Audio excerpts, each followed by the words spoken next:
Você encontrou uma pessoa muito metida, muito assim, atirada, e que ficou felicíssima de te encontrar no shopping Benfica e você ficou sem saber quem era? Sim, a Ou não? Silvia. Ou você estava num dia ruim e não quis saber de mim? Eu preciso saber disso, Ah, não. Então, não, não, porque não, senão eu não. Não, vou ter que não vi fazer 10 você. sessões de Essa foi Não terapia. boa. vi, não vi.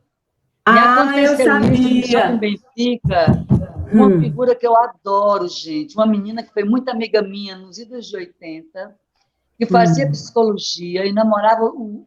Todo mundo tem um defeito na vida. Não só namorou, como teve um filho do Danilo Fortes. E eu cruzei Ai, com ela minha no Shopping nossa. Benfica e ela me disse, hum, é Leuda? Eu digo, sim.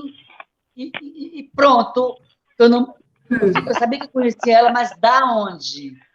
Entendeu? hum. Aí, Pois na é, mesma hora, eu me lembrei. Gente, olha, Voltei eu voltei e a para mulher casa desapareceu. arrasada naquele dia. É a Silvia Psicóloga. Você, meu Cidinha. amor. Eu jamais, Pois é, jamais. Olha Leuda, eu só. voltei para Eu casa não lhe tão vi. triste, tão arrasada. Eu digo, meu Deus, Mulher, quando olha, foi Leuda, isso? o Que que eu foi não que saio de houve? casa, mulher. Hã? Mas foi no shopping Benfica, eu também não Alô? saio. Nesse dia eu saí, me encontrei com você. Aí eu só não fiz abraçar porque a gente não pode, mas eu fiquei tão feliz de te ver.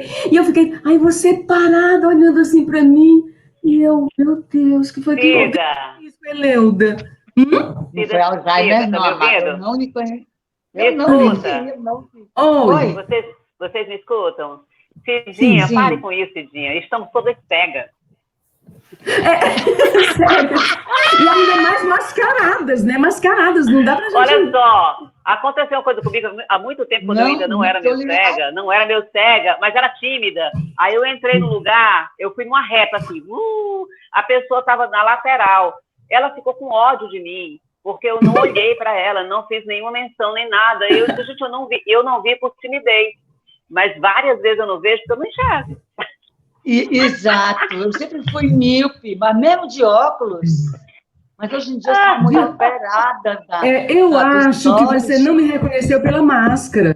Eu já Aí eu fiquei fiz a pensando, operação de não. catarata, entendeu? Ai, tem a máscara, o Wellington Júnior, Estou aqui, porque a gente mora perto, né? Aí eu tô num negócio aqui comprando não sei o que, cheio de máscara. Aí vai chegando um cara assim, e aí ele chegou e tal, e eu fiquei olhando de longe assim, isso é o Wellington, será que é? Se não é, é ou não é, é ou não é? Me Mas aproximei e e fiz aquela aquela barba? performance, né? Hum. Ele tava, né? Aí ele comprando não sei o que e tal, eu peguei e me meti, né, assim, bem intrometida mesmo, e falei com a mulher, na frente, assim, atrapalhando ele, né? Eu disse, qual é o preço mesmo dessa farinha? Porque ele olhou. Aí ele olhou assim, tipo assim, reconheci, mas olhou e viu assim, não, eu emagreci pra caramba na pandemia, gente. A última vez que ele me visto estava um pouco mais Ai, que inveja. redondinha. Ai, que inveja, Aí meu é Deus. das coisas, né? Ficamos um tempo ali pra gente se entender que era, é ou não é? Ei, tu é tu? Cida, da outra Oi. vez, mulher, tu diz oi, porque tua voz, eu não te reconheço Não, não, mais. mas meu amor, eu Ah, falei com você e você não reconheceu minha voz. Não acredito, Ela, baby. ela Não era não. eu, não. Era eu, Era, não. Era, era eu, não, mulher. era olha, sim. por falar E em eu, voz, inclusive, eu vamos pensei, meu Deus, começar. tudo bem que ela não Não, me mulher, tu me reconheceu porque eu tô de confundiu, não era eu, máscara. não. Será que a minha voz mudou Que a tanto que ela tua voz não sabe? amada, amada, eu posso não enxergar bem, mas eu ouço bem pra ouvido de Não, mas tuberculose. naquele dia você também estava A tua surda, voz não eu estava cega reconheço. só, não. Não era Olha, eu, a não gente vai era começar essa eu. live pelo melhor lugar, né? Que é pelo barraco, né? Pela lavagem de roupa suja. Porque no decorrer a gente vai ser só feliz. Não, aí eu fiquei depois Vocês já disso tão começaram, vocês não tímida para perceberam fazer ainda, não? comentários no seu Eu sei que ela Face. já Eu fiquei, oh começou. meu Estamos no Deus. ar há 4 minutos e 24 segundos, agora 25, Não certo? é É, verdade, meu amor. gente. Essa Roberta não dorme em serviço. Não dorme em serviço. A gente tem que ter Gente, muito cuidado com eu ela. tava amando a Olha Roberta. só. Agora, o que eu faço Olha com só, ela? Roberta é geminiana com ascendente gêmeos, gente, entendeu? Então Hum, ela capta essas coisas todas da nossa comunicação, assim, no cheiro. Mas olha só, a gente oi. pode começar então? Quer dizer, começar de novo? Começar de Pode. Sim, novo. E contar Sim, comigo. linda.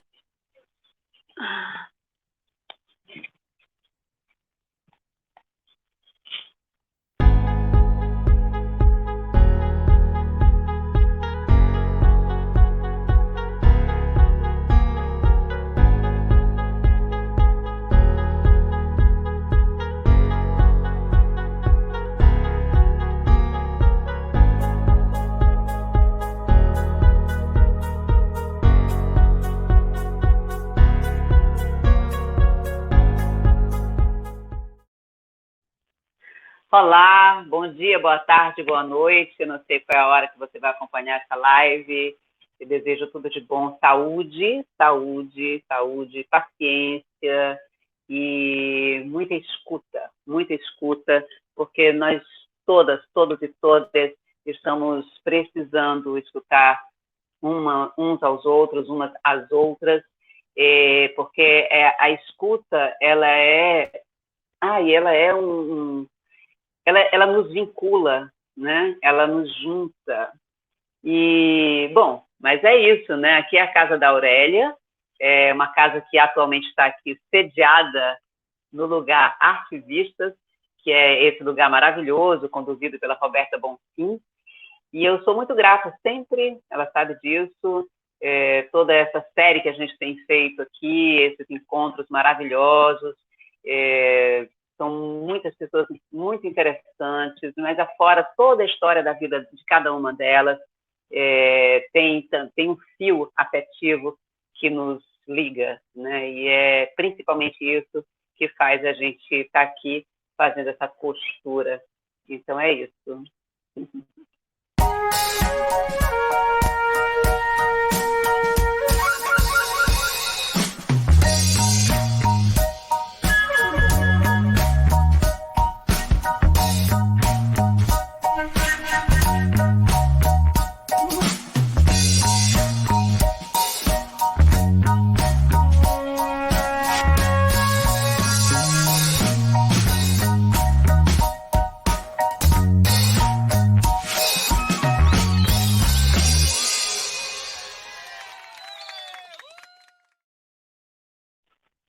Para ser bem sincera com vocês, eu não me preparei muito para essa live, não. Não vou nem mentir. Porque acho que se eu fosse me preparar para fazer essa live, eu ia atrapalhar. Essas duas pessoas que eu vou chamar aqui são duas pessoas tão queridas, tão queridas. A gente é amiga, a gente é contemporânea, a gente tem muitas coisas que nos atravessam, trabalhamos juntas, enfim, tem muita coisa, muito afeto, muita admiração. Então, é isso, né? Eu costumo dizer aqui que quando eu vou fazer essas lives, embora eu seja jornalista, e aí é impossível não vir à tona essa persona, né? Mas é a linha do afeto que realmente vai fazendo a costura, né? Então, e com essas duas queridas, minha nossa, como eu sou feliz de estar nesse encontro aqui com elas, neste dia maravilhoso. Uma é historiadora, radialista. Bom, as três são radialistas, as três que eu estou dizendo, ela e cada uma delas, né? Somos radialistas e contemporâneas em rádio. Mais uma é historiadora, radialista, tem formação em teatro pelo curso de arte dramática da UFC, especialista em comunicação pela UFC também, mestre e doutora em comunicação e cultura pela UFRJ, é professora do curso de jornalismo da UFC e apaixonada por rádio, mas ela é apaixonada também por bichos. A casa dela, gente, é um verdadeiro zoo. Muito legal. Você chega lá e encontra periquito, cachorro, gato, e enfim, por aí vai. Tem mais bichos lá. A outra pessoa querida, que eu vou chamar aqui, nasceu no sertão de Jaguaruana, mas foi criada em Fortaleza, se formou em Letras e Comunicação Social pelo UFC. Aliás, Letras, nós somos também contemporâneas aí, entramos juntas nesse vestibular do curso de Letras da UFC, ali no início dos anos 80, né? E ela foi muito mais interessante do que eu, muito mais inteligente, porque ela além de ter se formado em letras, ela depois foi se formar em comunicação. Eu fui inventar de migrar de um para o outro, fiquei sem letras, que era do meu coração. Mas é isso aí. Ela fez mestrado em letras, também na UFC, e tem doutorado em letras na Universidade Federal de Santa Catarina. Como eu falei, é radialista, também jornalista, trabalhou no jornal O Povo durante muitos anos, e nesse tempo ela arranjou muitos fãs. Aliás, aqui essa galera, pelo amor de Deus, Cida de Souza é cheia de fãs, pelo seu trabalho no rádio, pelo seu trabalho como professora. Eu sei que os alunos amam essa pessoa, né? Assim, é incrível. Mas eu vou continuar, Cidinha, boa tarde, seja bem-vinda, meu amor.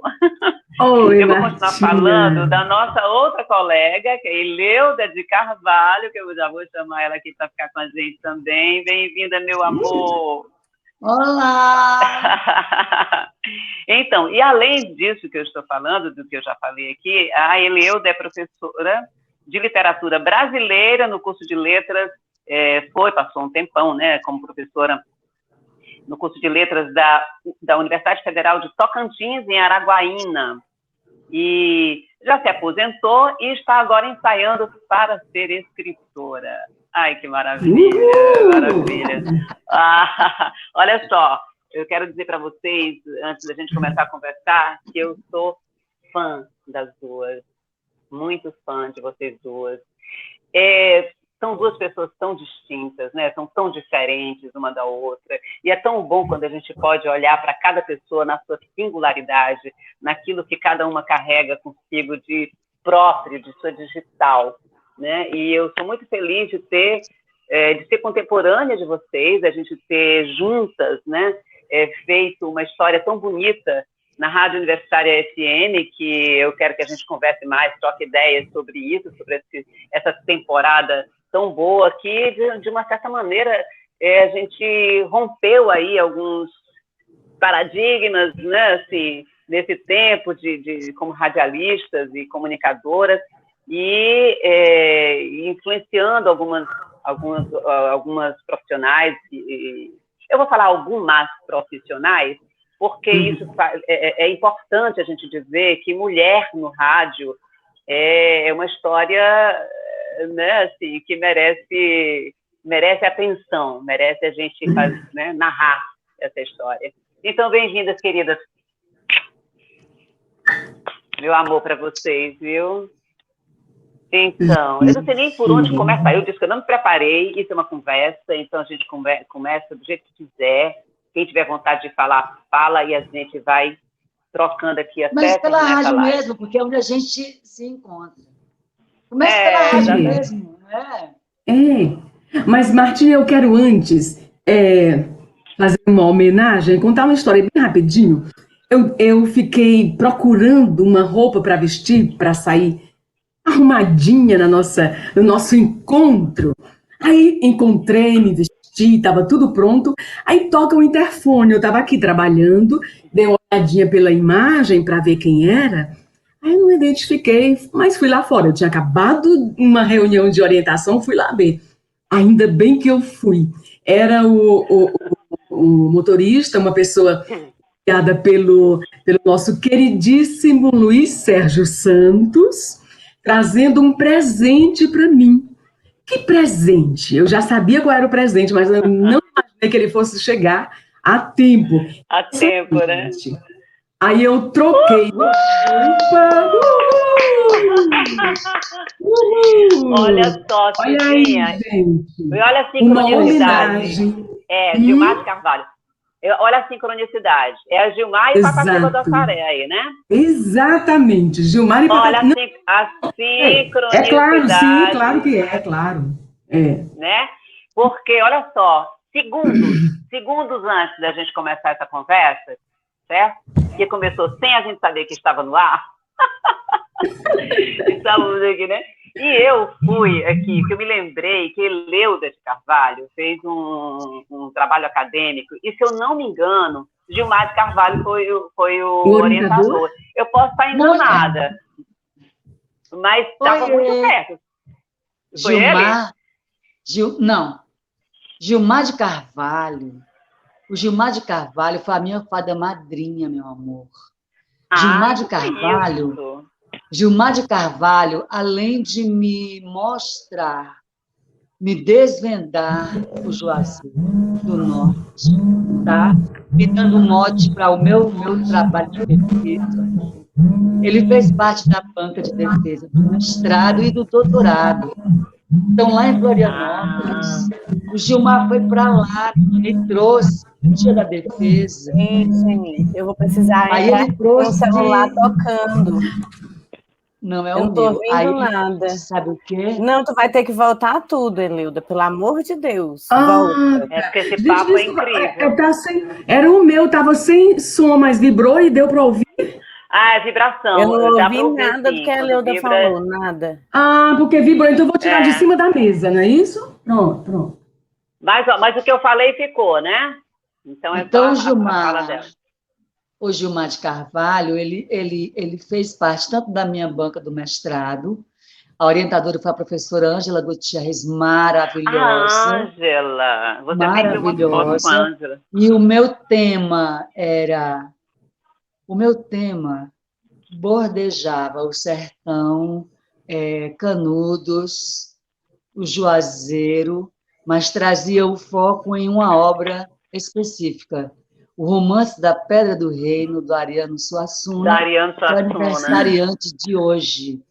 Hoje, Minha Ariano completa 94 anos que ele veio a gente, esse mundo. quanta sincronia incrível. Nossa, que coisa Então, o linda. Gilmar, ele estava em Florianópolis, ele foi para a minha defesa, e quando ele chegou, primeiro teve um problema sério de lugar, onde ia ser a defesa, ia ter um concurso. Gente, eu já estava em tempo sabe, de ter um troço.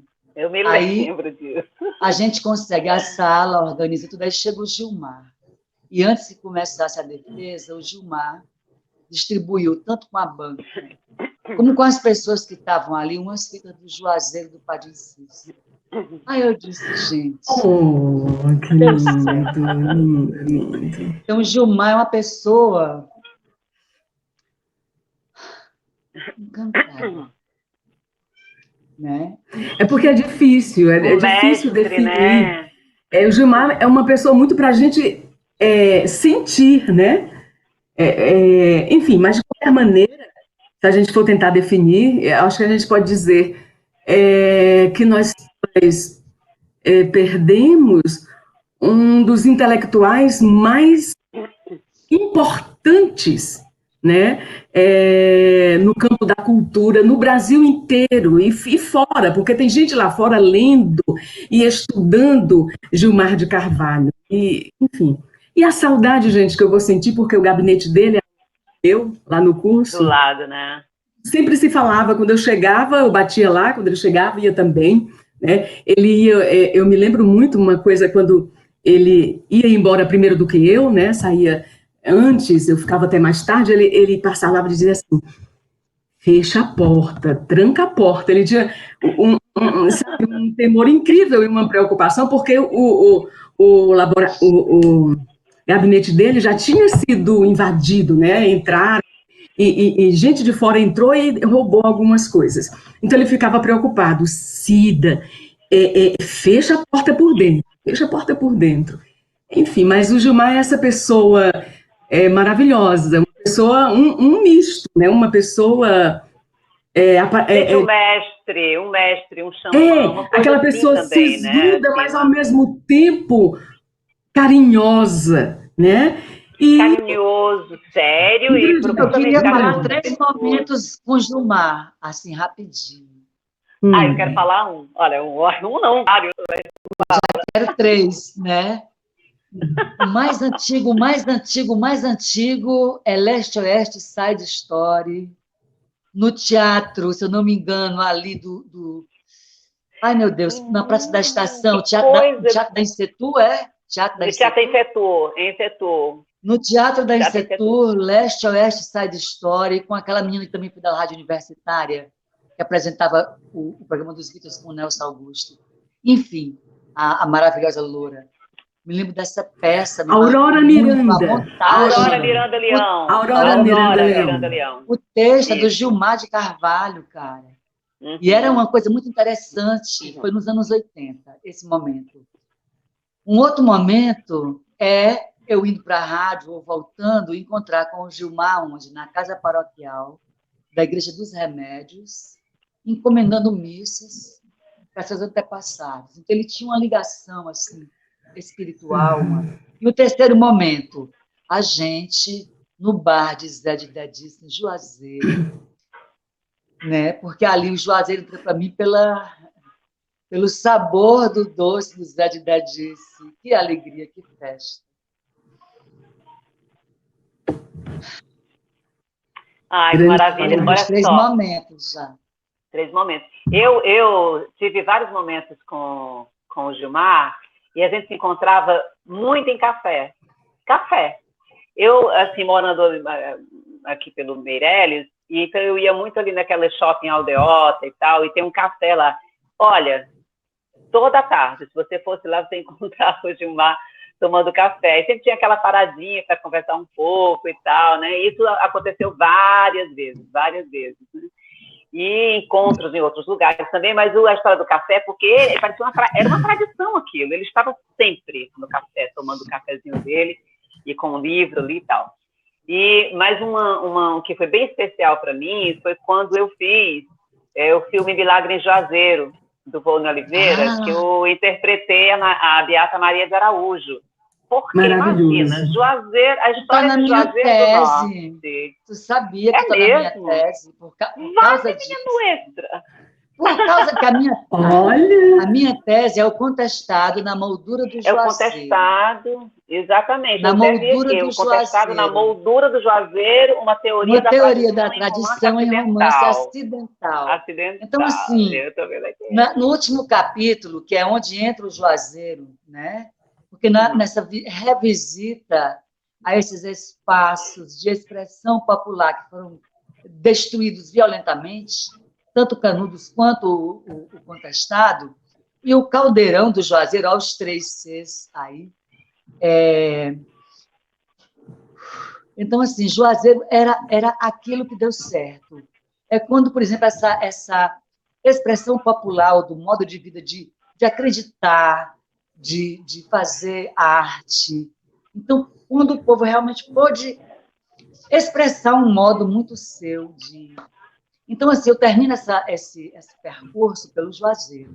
Ele é a minha moldura para eu ler o contestado, Canudos, e perceber uma teoria, que eu chamei uma teoria da cultura periférica, que é aquilo que escapa. A cultura periférica é aquilo que escapa, é o que sobrevive, né? É aquilo que vai...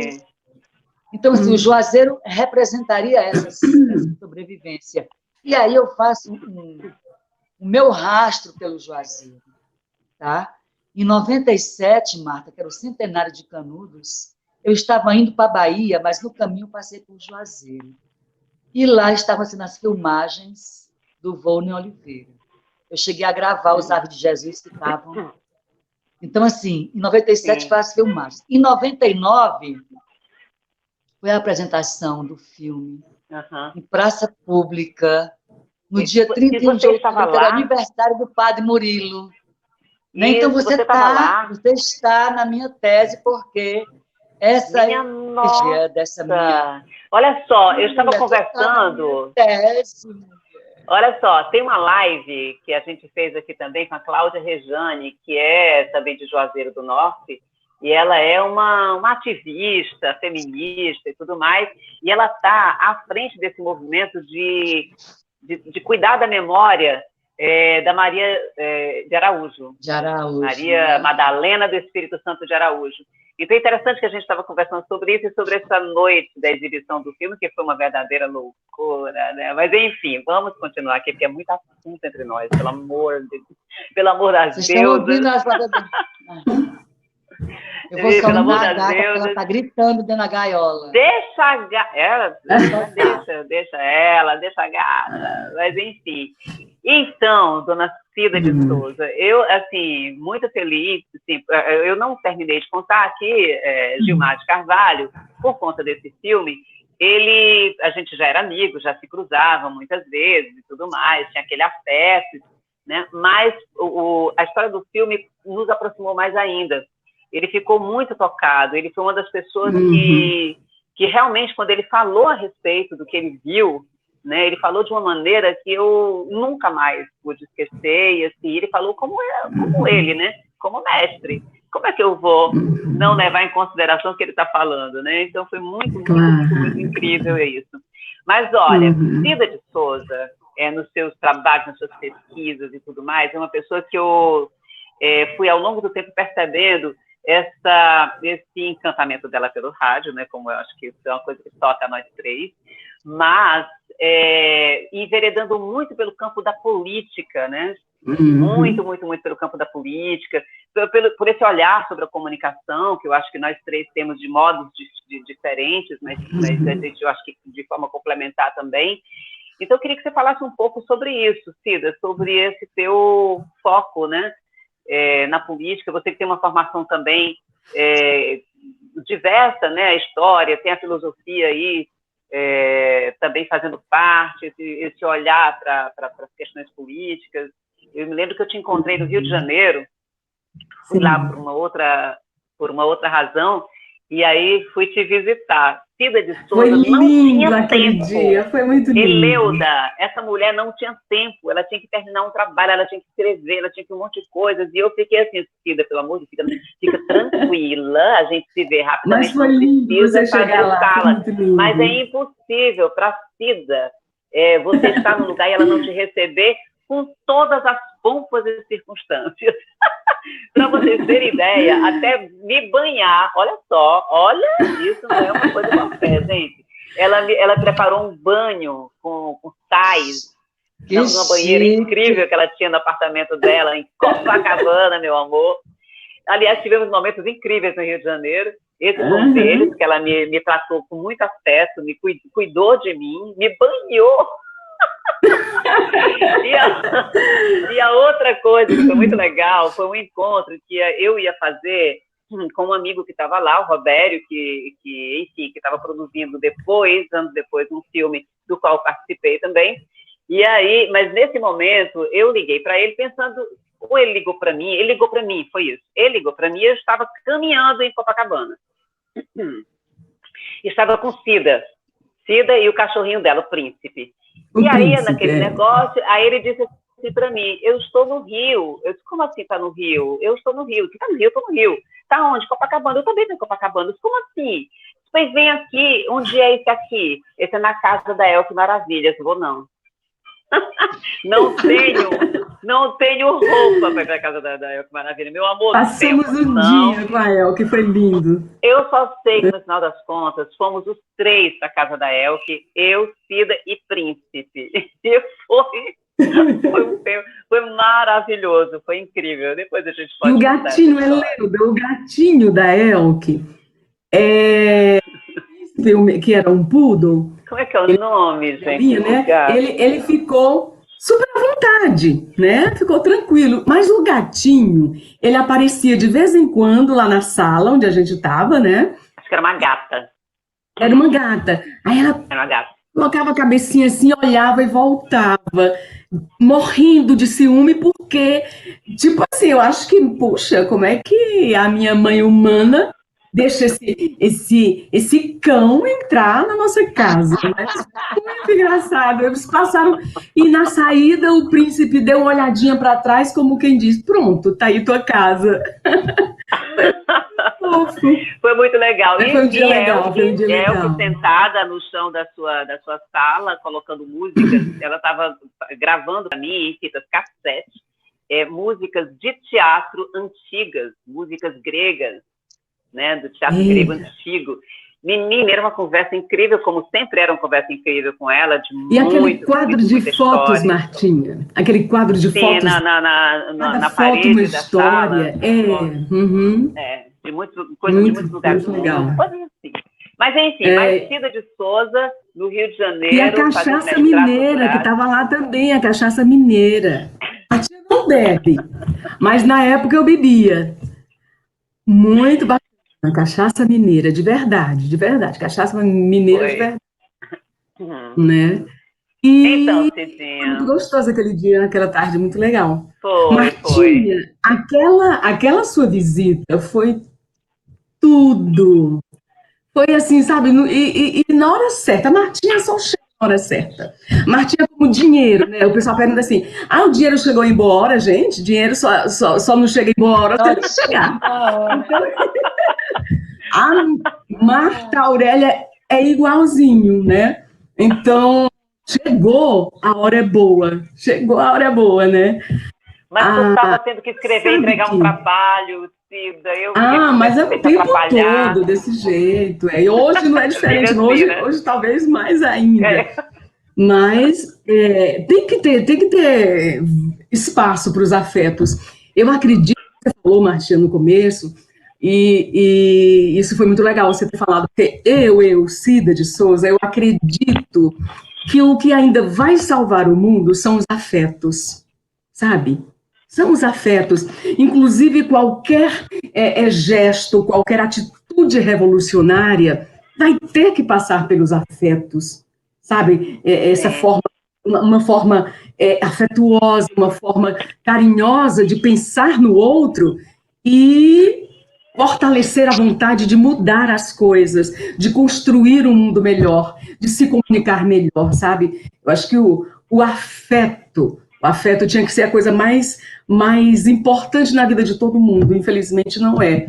Mas pois agora como é que você tem esse verifica afeto, isso, né? dentro dessa sua visão, né, estudada, investigada, né, sobre a política, né, eu me lembro que você estudou uma época da política nacional, mas imagino que hoje você tem, né, uma visão sobre isso, né?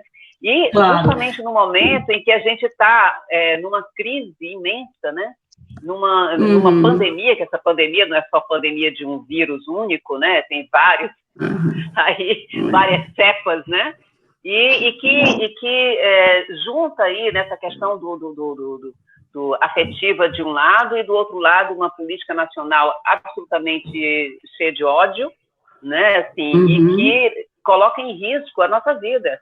Então, como é que é a tua visão sobre isso? Tá. Gente, olha, eu comecei uma pesquisa mais aprofundada, ainda no mestrado, né, sobre porque a minha hipótese, Martinha, era de que, Eleuda e Roberta, era de que os mídia, né, quer dizer, o campo dos meios de comunicação de massa,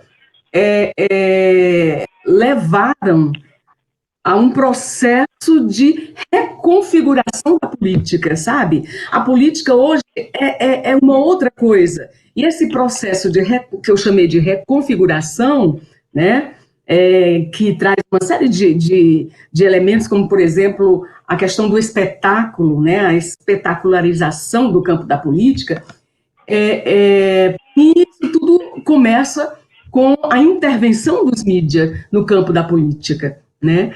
Aí eu fui me apaixonando cada vez mais pela relação comunicação e política, e essa paixão foi crescendo, crescendo, crescendo.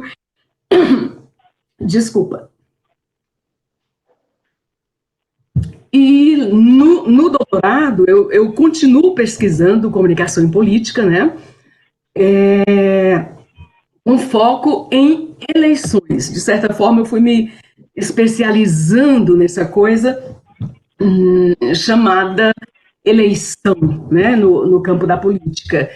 E eu vou te dizer uma coisa, sinceramente, ainda hoje, eu não consigo entender o campo da política, entender os acontecimentos políticos, sem fazer digressões, sem ir lá, e eu faço digressões tão assim, que me levam tão longe, que eu vou até Maquiavel.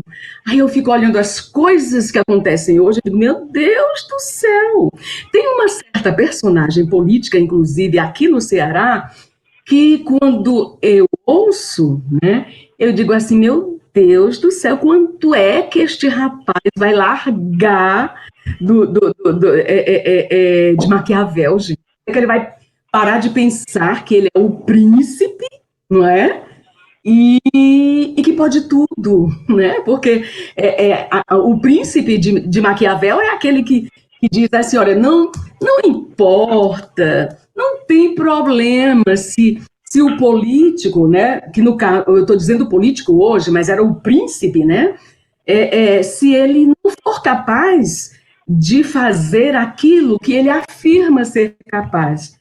Ao príncipe, ou trazendo para hoje ao político, basta que ele seja capaz, né, de convencer de que é capaz. Olha que coisa horrível e ao mesmo tempo incrível, porque atualíssima, né? Então os meus estudos no campo da política começaram quando a partir do momento em que eu constato essa reconfiguração. Mas hoje, Martinha, sinceramente, para te responder, para atualizar mais essa tua problematização, né, que você trouxe, hoje já está muito diferente em relação às minhas pesquisas, tanto de mestrado quanto de doutorado, sabe? O que está acontecendo hoje no cenário político brasileiro desatualizou uma série de constatações que eu obtive na minha pesquisa de doutorado, por exemplo, porque nós temos hoje um elemento novo, né, Eleuda, esse elemento, né, eu queria depois ver o que a Eleuda pensa disso. Essa chamada não é um conceito ainda, mas é um conceito em construção, que é essa tal pós-verdade. Então, gente, puxa vida, aquela questão, agora nem precisa mais convencer, sabe, o eleitor, convencer a sociedade de uma maneira geral, sobre alguma coisa, porque nós estamos vivendo o reino do absurdo, o reino da mentira, né? Eu aproveito para protestar contra a expressão fake news, né? Porque se não é news, né?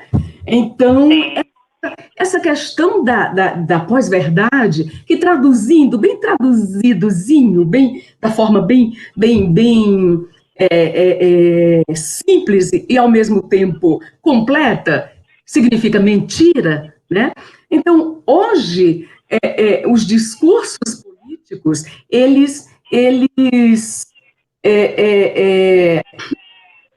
são marcados por esse novo elemento, que é a ressignificação da mentira.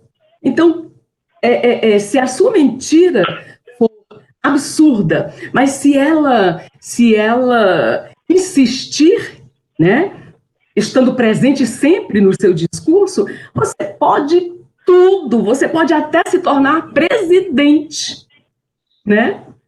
Presidente com base nessa coisa chamada mentira, né? Que na academia a gente, para dar um ar de como, né, que alimente as nossas vaidades, a gente vai chamar de pós-verdade, né? Então, isso faz uma reviravolta, e a gente, quem pesquisa política, teve que refletir sobre tudo que pensava antes, para poder dar conta de compreender o campo da política hoje, né? Desculpa, como diz? Fala. Não, bebe água, bebe água. Eu vou pedir para a Eleuda entrar aí, já que você sugeriu que ela respondesse também essa questão, porque, infelizmente, live é um negócio muito rápido, né? Passou o tempo? Você me acredita? Não, está passando, muito rápido. Está passando, que fazendo programa de rádio, nós que somos de rádio, fazendo programa de rádio, ao mesmo tempo, um programa de 1 hora e uma live de 1 hora, gente, o tempo da live parece que é mais rápido que 1 hora no rádio, é impressionante isso. Então, Eleuda, como é que é a tua visão acerca disso que Cida está falando, sobre esse problema da mentira? Assim, mentir é uma coisa que a gente sempre fez, né? A humanidade sempre mentiu. Mas é uma mentira hoje que tem um outro... Mas a gente não se configuração orgulhava disso, né? Hoje... Então, a gente tentava esconder, nem mentira, não estou mentindo, tô falando a verdade, porque tinha a questão da verdade. Hoje em dia, precisa, né? Precisa. Então, Eleuda, o que você observa? E outra coisa, a saída para isso, quer dizer, a gente é capaz de atravessar isso com uma outra... mudando essa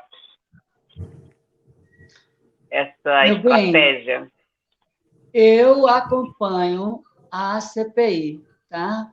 Fico acompanhando pela CNN, pelos canais alternativos de TV, como a TV 247, os blogs daqueles deputados e deputadas comprometidos, né, com a verdade, com a justiça, que tem uma missão, né, e um sonho de um mundo melhor, para de novo lembrar que Ariano Suassuna, fazendo um desvio, que é como eu gosto de como é que minha cabeça funciona, o Ariano Suassuna, que é o aniversariante de hoje, faria 94 anos, ele tem uma frase, tá? Que é muito interessante, mas que tem a ver com a cultura, com a arte, com a fabulação. Tá? O artista, como diz o Fernando Pessoa, o artista é um fingidor. É um fingidor. Finge tão completamente que chega a fingir que é dor, a dor que devera ser. A dor que devera ser. Nesse sentido da mentira como uma transfiguração do real pela arte, tá? E que é uma forma de a gente escapar do absurdo desse mundo, que é pela arte que a gente escapa. A Ariano Suassuna dizia, a mentira artística é uma verdade que não aconteceu. Né? A mentira é uma verdade que não aconteceu. É uma verdade alternativa. Então, veja que nessa fala do Ariano, o que mais interessa aí não é a mentira, mesmo a mentira artística, é a verdade. A arte pode apresentar uma dimensão da verdade que estava sob véus, estava escondida. Mas, para tentar uma resposta, eu comecei falando da CPI que eu tenho assistido. Esses dias eu continuo, não estou assistindo agora porque nós estamos numa live. Ai, que maravilha! Então, assim, ó, vendo os participantes, eu pensei o seguinte, sabe aquele pior aluno da sua escola, quando você era criança? Aquele que bagunçava a aula, que batia nas meninas, que implicava com os meninos delicados, que judiava com os bichos, que destruía as plantas do jardim, que era ignorante, malvado mesmo, e que não tinha uma coerção nem dos pais, ou mesmo da escola, de alguma maneira, porque ele era um menino de classe média. Ah, Maria Michel, maravilhosa. Então é o seguinte, esses meninos mal educados estão no poder. Tá? Esses meninos que nunca aprenderam nada na escola, nem em casa, eles estão no poder e estão armados, meu amor. E o que há de pior, né, Leuda, é que o que há de pior nisso tudo é que isso foi legitimado pelo povo. A mentira tem perna curta.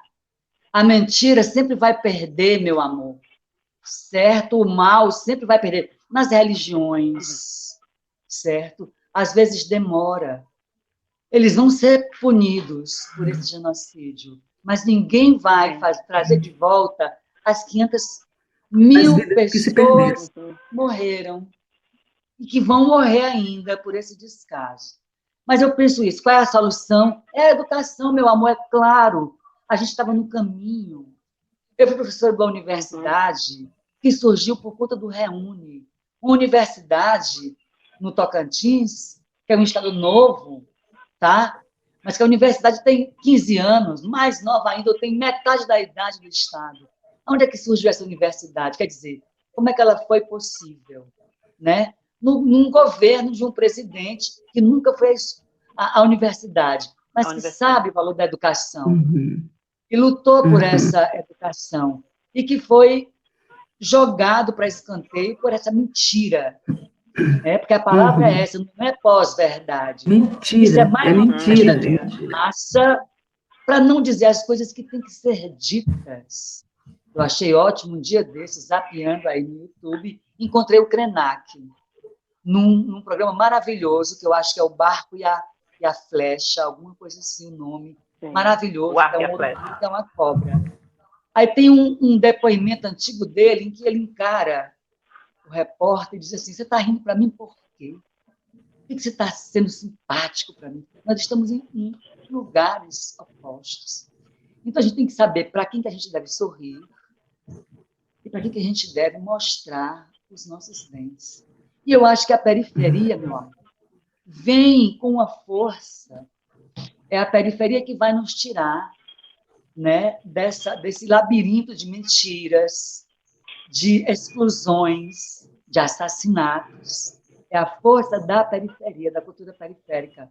São os jovens, são os velhos da periferia, são os índios, são as mulheres, são os negros, somos nós, meu. Olha a responsabilidade. Exatamente. Tá? Não à E a toa. gente tem que ir por esses dois caminhos, da educação e da cultura, certo? Eu acho que Exatamente. educação e cultura. Você vê assim, olha, num jogo de futebol, que faz parte da cultura, mas num jogo de futebol, cuja linguagem é a da disputa e de quem vai vencer, né? Então, assim, há um conflito, né? Muitas vezes que termina numa violência. Mas, no espetáculo dos guerreiros como é aquela mestra da cultura lá do Juazeiro do Norte, né? Que são os brincantes com espadas riscando o asfalto. Gente, então ali é uma brincadeira, é um jogo de disputa, mas que todo mundo ganha, inclusive o público, e principalmente o público. Então, é por aí que eu acho. Olha só, eu me lembrei de uma figura que eu nem sou muito fã dele, não, de jeito nenhum. E ele fazia uns comentários no Jornal da Globo, mais tarde da noite, que é o Arnaldo Jabor. Mas eu me lembro que há muitos anos atrás, muitos anos mesmo, um dia, num dos comentários, ele falou: a moeda do próximo século, ou do próximo milênio, não lembro o que ele disse, será a cultura. E aí ele teceu coisas sobre isso. E desde então eu fiquei refletindo muito sobre isso, né? E sobre o que você falou agora, Eleuda, que eu também tenho esse olhar, eu não à toa, nesse período agora de pandemia, né, desde o ano passado, quando começou isso, a gente viu uma movimentação acontecendo, embora aqui nas redes sociais, né, nas plataformas digitais, que é nos lugares onde nós podemos ainda, né, aglomerar, mas quanto de, só para usar essa palavra, que a gente não pode ficar fazendo ela por aí no meio da rua, quanto de aglomeração de periféricos tem rolado nessas plataformas, nas redes sociais. Ao mesmo tempo, a quantidade de indígenas que tem falado, que tem se mostrado, e que a gente tem conhecido, que a gente não sabia, por exemplo, que todas aquelas pessoas estavam fazendo mestrado, doutorado, fazendo investigações, que estavam isso, estavam aquilo, estavam aquilo outro, e que, num levante, né, num certo momento, vem tudo à tona, né, assim, e outras pessoas, né, e outras pessoas. É claro que a situação é muito cruel, tem muita crueldade, porque a mentira, que embora tenha perna curta, ela faz vítimas o tempo inteiro. Faz muito, né? estrago, muito. Faz muito estrago, mas ao mesmo tempo que esse estrago está acontecendo, tem também esse outro movimento que eu acredito seja o que vai, de fato, concordo, que é o Marta, que... eu só queria relatar rapidamente a minha experiência no curso de letras da UFT em Araguaína. Então, assim, uma universidade nova, como eu falei, numa região com uma profunda presença indígena, né? Sim. Os Carajá, os Craô, principalmente. Então, assim, É muito incrível eu ter alunas e alunos da etnia Carajá. Eu tive alunos quilombola que vinham lá do Maranhão, cruzavam o Rio Tocantins todo dia para assistir a aula. Então, assim, eu estou emocionada porque eu queria agradecer a eles, né? Então, assim, eu digo, gente, como foi maravilhoso eu trabalhar com literatura brasileira com esses alunos. Embora eu não conhecesse a língua indígena dos meus alunos, pela literatura a gente conseguiu se conectar, né? Através da literatura, né? Muito mais do que da língua portuguesa. Mas só queria lembrar que alguns porque tem pernósticos em todo canto, né? Inclusive na academia, e como tem. Me lembro de alguns poucos colegas que diziam assim, um em especial, que dizia assim, mas ensinar literatura para esses índios, eles nunca leram nada. Eles nunca leram Alencar, nunca vai fazer a lista de autores. Eu digo, meu amigo, eles são bilíngues, no mínimo. Você é monoglota. Você arranhou um inglesinho para fazer esse doutorado que você fez. Fez um concurso e veio para cá e vai dizer que os alunos aqui são um problema. Então, tem dessas, né? Mas tem figuras incríveis, meu colega Francisco Edviges, que é cearense. Gente, esse cara tem um trabalho, especialmente um trabalho com essas duas culturas indígenas. Como é que é o nome dele, Eleuda? Eu quero o contato dele. Eu quero o contato dessa pessoa, por favor. Gente, eu vou buscar rapidamente. Me tira aqui da cena, porque eu vou buscar os livros. Vou mostrar só a capa dos livros. Vai e volta. Que a Edviges faz com os alunos dele de doutorado, alunos de etnias Carajá, Craô, principalmente. Pois tu vai rápido, que a gente tem poucos minutos para entrar no outro tema, que é a nossa história de rádio. Mas, olha, muito legal. A Eleuda tá trazendo esses livros e falando sobre essa experiência com alunos indígenas lá no Tocantins. A gente vai fazer uma série, na verdade é uma live que eu já faço, chamada Janela da Alma, que é justamente para trazer indígenas ou para falar acerca né, sobre pessoas que fazem, como essa experiência que a Eleuda está falando, eu acho até que eu vou convidá-la para numa dessas janelas da alma, Eleuda vir falar sobre essa experiência, e enfim, é isso. Então vai ser muito interessante ter essas referências que ela está trazendo, esses livros, esses autores. Janela da Alma é todo primeiro sábado de cada mês, a partir de julho agora. Então é isso. Mas vamos entrar já no rádio, que é paixão comum aqui, enquanto a Eleuda está vindo. Cida, entramos, eu acho, na Rádio Universitária FM, nos anos 80, em épocas diferentes, né? Não tão distante assim, né? Você chegou um pouco primeiro, digamos assim. Antes, logo em seguida, e eu logo em seguida. E você logo em seguida, e Eleuda por ali também. Aí, cadê Eleuda? Ai, gente, eu vou querer tudo isso. Não sei se eu tô... que legal. Ai, minha nossa. E esse aí, quem é? O mesmo autor, né? É o mesmo livro. Francisco Edviges Albuquerque é o organizador. Francisco Edviges. Sim. Então, são vários autores. Arte e cultura. Muito, muito bacana. Peraí. Pronto. Do texto... Ao texto. Do texto ao texto. Leitura aí. Pronto. Leitura e redação. Porque eu sou horrível com a câmera aqui. Né? São dois, do texto ao texto, e esse outro, o título dele, Arte e Cultura do Povo Craô, o título está em Craô também. Em Craô, sei. A prepotência do colonizador é que faz essas figuras que se identificam, né, com essa prepotência e com esse colonizador, de olhar para o indígena e dizer que ele não leu, que ele é ignorante, que, portanto, vou trazê-lo para a civilização. é uma ignorância tão absurda, porque é só o outro, Menina, olha, é só o outro que tem uma outra história, dos livros, né? Enfim. Eu já ia falar do Birajara do Alencar. Esse livrinho do Alencar, que eu trabalhava com minhas turmas de letras, né, é de 1874. E nele, a tese que está embutida ali é de que esse livro não tem homem branco, não tem branco nenhum. O Birajara do Alencar é uma história só de índio, que acontece antes do encontro fatídico.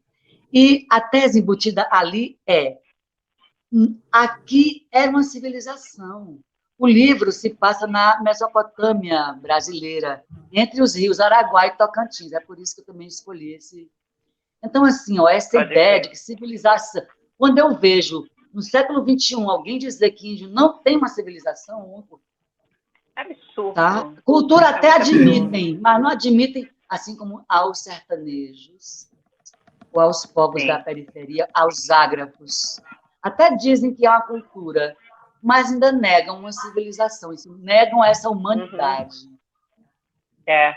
Porque esse é um projeto também, né? Assim como há um projeto hoje, né, de negação e, enfim, de invisibilidade. Faz parte do projeto negacionista. É um projeto negacionista desde o começo. Exatamente. Né? Esse negócio nunca acabou. Mas olha só, a gente tem pouquíssimo tempo, eu não sei como é que a Roberta vai fazer. Pode ser que a qualquer momento ela, acabou-se. Mas vamos aqui, certo? Já estava começando a perguntar a Cida, e a gente entrou, não sei em que ano cada uma, mas a gente entrou ali mais ou menos, eu entrei em 82 para 83 na rádio, e porque a minha história foi o seguinte, eu estava me estudando para fazer vestibular, eu estudava, sempre ouvi música, ouvia rádio, e comecei a descobrir a rádio universitária em caráter experimental. Então, eu escutava aquilo, eu escutei e fiquei apaixonada, porque estava aquela música, sabe? Era o pessoal do Ceará, era a Tete, era o Roger, era Belchior, era o Wagner. Eu já estava lá. Tu já estava lá, tu entrou primeiro, safada. Aí, olha só. Mas nós entramos no curso de letras no mesmo vestibular. Né? A gente entrou juntas, né? Na mesma turma, eu, você, Leó, Gilda, Franzé Rodrigues, todo mundo que trabalhou na rádio, né? Nelson Augusto e Nonato Lima, então toda essa galera. E aí, escutando aquilo, né, assim, que me levava, me instigava, eu tinha muita paixão por isso, e comecei a me interessar, puxa vida, eu queria tanto ver, assim, eu queria estar ali dentro, mas era a música que me puxava, na verdade. Eu nunca pensei que eu fosse, depois, me tornar uma locutora da rádio universitária, enfim, isso foi o ciente. Mas, quando eu entrei nessa turma, que no Nato estava esse monte de gente já na rádio, no Nato Lima, ele foi a ponte, eu disse assim, como é que faz? Eu quero ser bolsista. E aí, papum, entrei como bolsista e só saí aposentada, né? Esse foi o meu resumo da ópera. Aí nessa, e num dia, numa certa tarde... houve o curso. Quase de formação, lembra? Sim. Numa certa tarde, Débora, que era a diretora artística, na Débora falta Soares. de uma locutora, Débora Soares, que era das letras também, a Luciana, que era a locutora da época, resolveu viajar, né, foi para a França. E aí, e agora o que, é que vai acontecer? Não sei o que, ela disse assim, vai. Eu, oi? Ela, vai. Entra aí no microfone, vai pro microfone e fala. Eu disse, mas quando eu sou pega de surpresa assim, eu tenho dificuldade de dizer não, sabe? O medo, eu só vou pensar depois. Eu passei 5 anos como bolsista fazendo produção. Eu entrei na rádio como bolsista, eu já tinha entrado em letras e continuei em letras. Por exemplo, nós fomos aqueles bolsistas. A rádio era na reitoria, gente. Nós somos os primeiros. Né? Então, assim, eu só fui ser locutora quando eu fiz o concurso em 92. Na verdade, no final dos anos 80, eu comecei a fazer algumas experiências como locutora. Quer dizer, eu aprendi a ser locutora aonde? Na própria rádio, e gravando programas e tal. Mas em 92, eu era da fundação, né? Meu contrato era pela Fundação Cearense Pesquisa FCPC. Em 92, teve um concurso para locutor e eu fiz. Então, assim, desde 92, melhor dizendo, A partir de 92, eu fui sendo realmente locutora oficial, mas comecei como bolsista, criando programas, garota de programa. Eu entrei como produtora também, eu fiz produção do programa É Preciso Cantar, acho que todo mundo produziu esse programa. É preciso cantar. Que era legal, porque era música e poesia, a gente podia... é muito livre, né, assim, de você fazer essas associações entre a música e a poesia.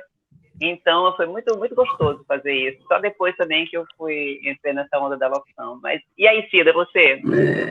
A locução, para mim, surgiu interessante. Eu nunca pensei em fazer locução, em ser locutora. Mas as pessoas começaram a buzinar no meu ouvido que eu devia ser, né? Também com esse vozeirão, esse negócio de vozeirão é assim, a pessoa tem uma voz...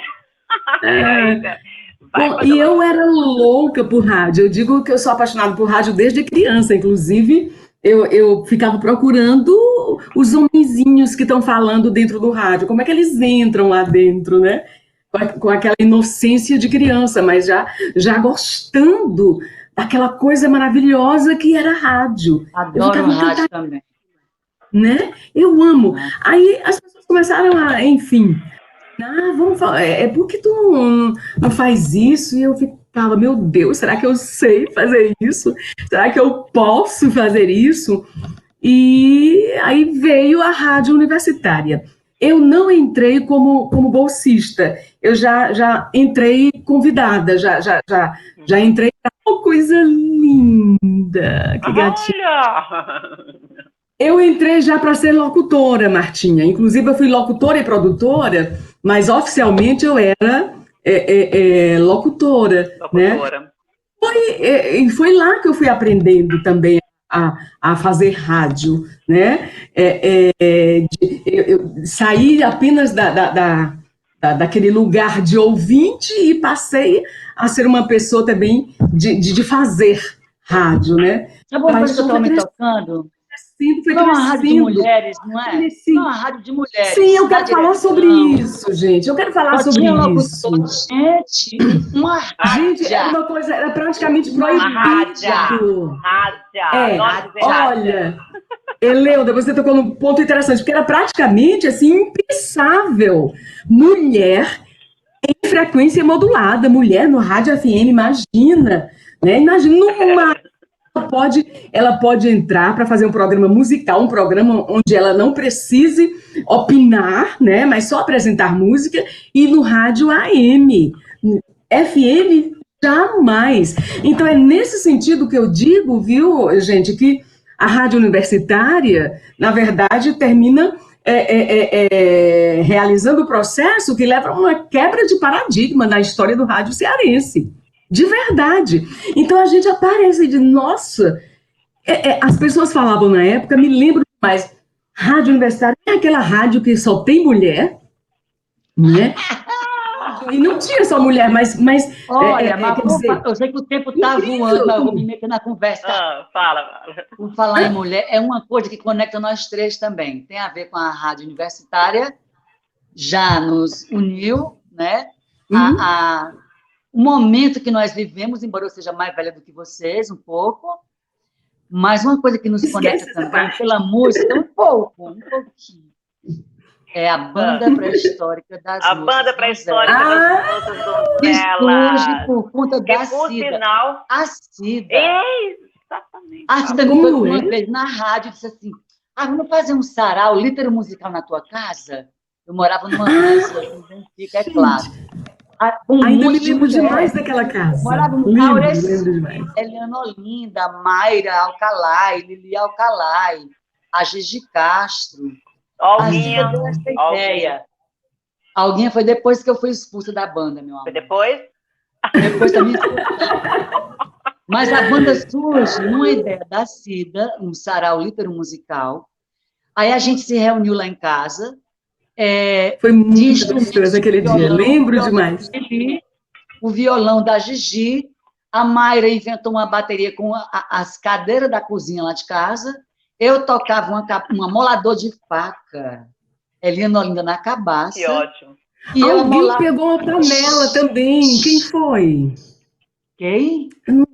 Alguém pegou uma Alguém panela também. E eu não lembro quem foi. Não era E, Aurécio, enfim, não, mulher, nas panelas, nos Pode anéis. ter eu Então, acho que assim, sido. uma era, né? banda Não teatral. sei. Então, ela surge lá em casa, né? Uhum. Uma banda muito, muito louca. Fizemos alguns Gente, shows. O primeiro. causou, olha só, a banda pré-histórica causou. E assim, eu estava fazendo teatro com Arthur Guedes paralelamente a isso, e como a gente fazia um teatro experimental, então eu era tida como uma atriz performática, certo? E por causa disso, até hoje, tem site que tem lá na minha bio, tem lá, foi integrante da banda pré-histórica das Moças do... Eu já tive que dizer que não sou eu.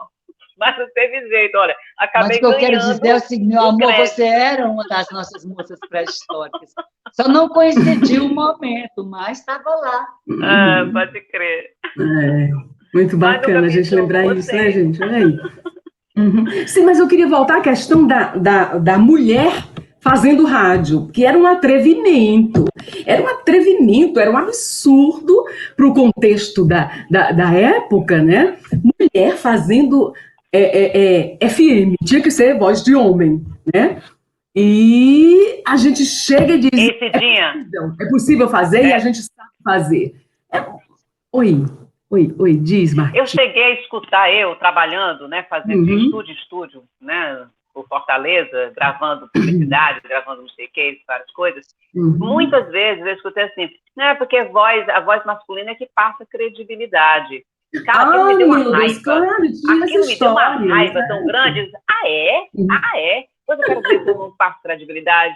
Eu quero ver se eu não passo Uhum, credibilidade. uhum. Foi por isso que eu fiquei, a partir de um determinado momento, eu quis me enfronhar muito mais dentro da locução de jornalismo do que musical, não porque eu não quisesse estar no programa musical, mas por conta disso, né? Por Uhum. conta dessa associação da Eu também, credibilidade, eu a me voz, sentia, a voz feminina, é, a voz masculina e a credibilidade. Eu disse, bem eu me doida. sentia mais importante, Martinha, também quando eu fazia o noticiário do meio-dia, porque eu acho que tinha tudo a ver com essa questão da credibilidade. Então, a voz da mulher não serve só para chamar música ou para mandar um alô pro ouvinte. Né? Fomos nós, isso é muito bacana, gente, é histórico. Fomos A gente foi fazendo isso. construindo esse espaço aqui na cidade de Fortaleza. Fomos nós que começamos a mostrar que a mulher não só pode fazer rádio, como Como deve. como ela Mulher, nós constrói somos credibilidade e históricas, como meu amor. pois é que Somos mulher sabe pensar e ela pensa ali na frente do Pré-histórica. microfone, diante do microfone. E eu acho que a gente tem que, sinceramente, a gente tem que reconhecer, né, que nós cumprimos esse papel dentro daquele contexto, né? Inclusive um nome que a gente não pode esquecer também da nossa companheira contemporânea, que é Ednice Alencar também, né? É Que de fez, se alencar. A Eleuda que tinha até fez comentado sobre ela. Ednice está Sim, morando nos Estados sim. Unidos, mas fomos todas contemporâneas, né? Então era aquela história, a rádio das mulheres, né? E isso foi muito Tem uma bacana. coisa A também, partir viu, daí Cida? é que Nós éramos outras mulheres dirigidas por uma... surgiram no... Oi? Isso, nós éramos dirigidas artisticamente por uma mulher, a Débora Soares. A E tinha Débora, também uma outra exatamente. mulher ali, que é a... Ai, gente, me escapou o nome dela. Ai, uma senhora Doris magra, Sampaio. alta. Doris Sampaio. Doris Doris Sampaio, ela é Pioneira do Sampaio, eterna. A gente maravilhosa. fazia o quê? Radionovelas. E quem é que dirigia? A Doris Sampaio. Exatamente. A minha experiência em rádio Exatamente. começa aí. Eu sempre fazia o quê? As bruxas. Que eu não... Quem que fazia as princesinhas? Quem tinha a voz fina. Quem tinha uma vozinha E eu, a delicada, aguda. misteriosa, Eleuda. Tu fazia a bruxa e eu fazia as vozes misteriosas, mulher. Sempre Aquela que as ninguém sabe o que é. malvadas, as cruelas. Né? Uhum. Sempre falei grosso, meu amor. Uma mulher falando grosso. Cara, eu me lembrei agora do rádio teatro que a gente fez. Começou com a Dori Sampaio, né? Porque ela que trazia o lúdico, né? Eu me lembro que a ludicidade era muito né? Assim, vinha muito pela Dori. E é muito interessante isso. E depois, lá na frente, com o Arthur Guedes, Arthur começou a fazer essa experiência também de radionovela, né? Gente, Martinha, eu cheguei a levar essa experiência para o rádio comercial. Não durou muito tempo, mas nós fizemos. Muito interessante. A gente tinha que fazer tudo. Eu cheguei a escrever a história, né? Fazer todo enfim, tudo. E era na época que eu estava fazendo formação em teatro no CAD, na UFC, e levei os colegas todos não, vamos fazer essa experiência. E na época eu estava, isso fora da rádio universitária, né? Porque eu sempre estive na rádio universitária e fora também. Será que vai vir por aí, gente? Acabou! Tempo acabou! Olha aí, olha aí! Olha aí, gente! Olha. Fundada em 1981, a Rádio Universitária FM assumiu o compromisso de dedicar-se a uma programação socioeducativa e cultural, sem finalidades comerciais. Vinculada à Fundação Cearense de Pesquisa e Cultura da UFC, a emissora é um meio de divulgação do conhecimento científico e tecnológico produzido pela universidade e de apoio a ações e projetos de ensino, pesquisa e extensão. A Universitária FM mostra-se inovadora desde a sua fundação. A programação musical diferencia-se por priorizar os artistas brasileiros, em especial os cearenses. Na programação jornalística, a Universitária FM é pioneira em dedicar um espaço significativo para a informação e o debate. Com uma programação de qualidade e prestígio consolidados, agora a Rádio Universitária FM ousa promover uma série de transformações, dentre elas, a renovação da sua imagem. Essa imagem que a gente está buscando, na verdade, não é uma ruptura com a imagem que a rádio já tem, né, consolidada. É muito mais a busca de um fortalecimento dessa imagem. Quando o Nonato solicitou, ele queria algo que remetesse à marca antiga, mas que ao mesmo tempo tivesse um tom moderno, né, que era uma cara nova que ele queria dar para a rádio. Então a gente priorizou dar destaque realmente ao nome universitário e à frequência, né? Suprimimos a palavra rádio porque o FM já deixava subentendido que era uma rádio, né? E a questão daqui a gente foi meio até por acidente que a gente chegou a esse formato, que o formato dele era redondinho mesmo, mais parecido com o microfone, que era a marca antiga, né? Então a gente acabei dando uma perspectiva e deixando os tracinhos meio de disco e adotando alguma coisa parecida com a serifa da fonte, né? Isso é a verdade. Então quando você aplica ela, como sai em alguns materiais de divulgação que a rádio apoia, você deixa bem visível realmente o nome da universitária, e a nossa intenção mesmo é deixar em destaque o disco aqui, né? Que onde você veja, você reconhece de cara que é a marca da universitária, né?